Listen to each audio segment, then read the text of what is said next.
Пожелтели ДХО на Audi или на BMW, не проблема. Мы сейчас покажем, как это решить. Одну фару мы уже делали несколько месяцев назад, здесь все четко.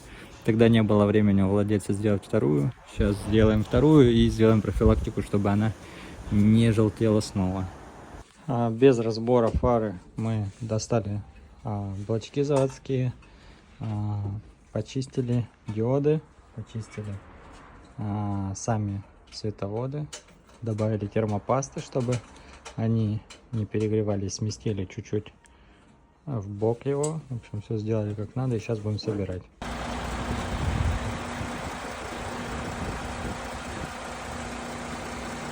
Один уезжает готовый, второй тоже сделали недавно. На ту же самую процедуру.